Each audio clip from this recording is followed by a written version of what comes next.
Thank you, Dr. Lubchenko. Next is Dr. Peter Menocal, President of the Woods Hole Oceanographic Institution. Thank you, Margaret, and thank you for those absolutely magnificent comments, Jane.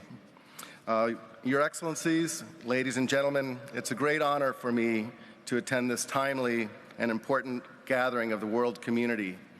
As we've heard today, this is a call for action, and today my comments are going to reflect a specific action that we're going to be pursuing. Please allow me to share a few thoughts about an overarching theme that we've heard today and indeed throughout the halls of this conference. That is our shared responsibility to lead the science, to lead climate action, and to do it with urgency and commitment. Specifically, I'd like to develop three related themes, ideas today. This is focusing on the statement that we've heard from all of our panelists so far, which is that we must act now. That is, we must accelerate climate action, specifically involving the oceans. Second is that science has to stay ahead of solutions. We really need to advance the science to inform the solutions for future generations. And the third point is that we must act ethically and responsibly, specifically focusing on a code of conduct in terms of how we work with the ocean. I will touch on each of these 3 points in the remaining few minutes. We must act now. The Intergovernmental Panel on Climate Change, the most recent assessment, there was an alarming statement in that very long document, and I think everyone in this room is fully aware of it. That is, all paths that limit future warming to below 1.5 degrees centigrade require carbon dioxide removal, or CDR, specifically on land and specifically in the oceans. As we know, the oceans have taken up 90% of the excess energy heating from the rise of greenhouse gases and about 25% of the carbon. And this framing, as Jane mentioned, this framing of the ocean as a victim of our changes, really it's time to flip the script, exactly as she mentioned. That is, the ocean can be a hero in saving the planet and addressing the climate challenge. The ocean is the world's largest carbon reservoir with over 50 times the carbon content of the atmosphere. And so very small changes in ocean carbon storage can have tremendous impacts on the carbon concentration in the atmosphere, which is where the warming is coming from, where the climate impacts scale from. So our ability to understand the ocean's ability to take up carbon will inform our ability to actually find our way to reduce climate impacts. How the oceans take up carbon through what's called the solubility pump, the exchange with the atmosphere and the upper skin of the ocean, that's causing ocean acidification. And then the larger global phenomenon that is known as the biologic pump, this pumping of organic carbon to the deep interior reaches of the oceans. It's this capability that allows us to consider questions about how the ocean can actually take up carbon from the atmosphere to give net negative carbon emissions, a fundamental anchor point that was recognized in the assessment report.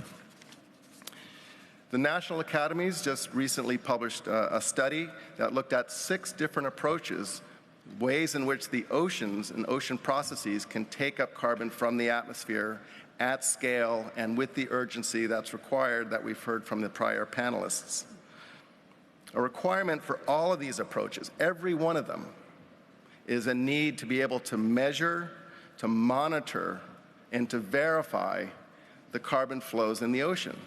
This is beyond our global observing capabilities by any nation at this moment. So the very task that we need to focus on is one that we're now ill-prepared to meet. The second point I'd like to focus on is that science really must lead the way in these solutions. What's needed, and what I will be describing today, is a purpose-built ocean observing platform, a network that can observe with much greater precision and much greater fidelity the ocean carbon and nutrient and biomolecular fluxes that define the strength and the efficiency of this biological carbon pump. That's this movement of carbon from the surface to the depths. What I will be describing today and announcing for the first time is a network that allows us to really understand these flows of carbon. We are calling this network the Ocean Vital Signs Network, and this is an initiative that is beginning at the Woods Hole Oceanographic Institution, but this is an inclusive national, international effort. I want to stress that. This is something that we need to collaborate on together. Again, echoing the comments that we've heard from all of the panelists, we're in this together, we need to collaborate together. What is the Ocean Vital Signs Network? Imagine an ocean data cube that is twice the size of France, 1 million square kilometers. Full ocean depth from the surface of the ocean to the bottom. It consists of an always-on, always connected ocean internet of intelligent devices that are sensing ocean carbon and nutrient flows within this full ocean volume. So the ways in which we can image the interior of a body with sound, imagine we have that capability for imaging the carbon flows into the ocean. So how would this work? Well, it's an interconnected network of moorings and gliders and floats with intelligent power sources for sustainable observations, powered with communication hubs with 5G satellite capability utilizing the Starlink network. These are curious robots that can talk to each other, much in the way that our phones talk to each other. So instead of having relatively coursing the oceans, these are instruments that are all speaking to each other, sharing data and informing this ocean volume and the ocean's ability to take up carbon. So once we have this capability, we're going to be deploying this initially in the Northwest Atlantic. It's a way for us to reduce the uncertainties of this carbon flow to the deep ocean, where carbon can be stored for centuries or up to millennia to buy us time. It's a way for us to reduce that uncertainty by an order of magnitude or even more. What will the Ocean Vital Signs Network do? It will revolutionize our understanding of how ocean life can transport ocean carbon to the deep oceans to limit the warming effects of carbon dioxide that's presently in the atmosphere, to reverse the impacts of climate change. It's also a collaborative sandbox, if you will, where institutions from around the world can collaborate together to understand this process together. We need all minds, all technologies, all capabilities to work on this together. This will lead a new era of research, deep sea exploration and discovery, while at the same time informing ocean carbon dioxide removal strategies and their viability. This is also going to lead a new era of research inclusion across all nations. We need partners within the United States, but most importantly, partners from around the world to collaborate on this. We need everyone. The Ocean Vital Signs Network will do for ocean science what the Hubble Space Telescope did for our appreciation of the cosmos. My third point is that we must do this ethically and responsibly. Just yesterday, we published 2 articles, one in Nature Communications, another with the World Economic Forum, led by a senior scientist, Dr. Ken Bissler, with Margaret Leinen and Dr. Rama Ramakrishna, my senior advisor for ocean and climate policy, on the need for responsible, inclusive research on ocean CDR. This is a code of conduct for ocean carbon dioxide removal. It specifically recommends 5 strategies: that we prioritize collective benefit for mankind and for the environment, that we establish clear lines of responsibility to oversee and permit studies. The third is to commit to open and collaborative research, including risk assessments and open data sharing. The fourth is to perform an independent evaluation and assessment so that we have an independent assessment of the viability of these strategies.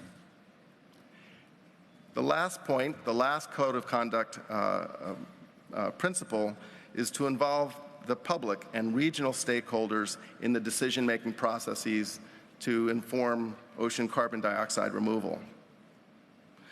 So I thank you for this time with you today. To conclude, I'd like to summarize my 3 main takeaways, if you will. We, as a community, are here to protect the ocean, but we must act now. Ocean carbon dioxide removal is on the table. It's something that we must consider, and it's required to stay under the 2.5-degree warming threshold. First and foremost is that science has to lead the way. Science has to step up to meet this challenge. The Ocean Vital Signs Network and other observing systems can provide this unprecedented observation that allow us to image these carbon flows with sufficient precision to determine whether the strategies are effective and, most importantly, whether there are unintended consequences. The third point is that we must do this ethically and responsibly, recognizing the need for a code of conduct. There's a need for an inclusive code of conduct to frame this ocean carbon dioxide removal research. I thank you for your kind attention.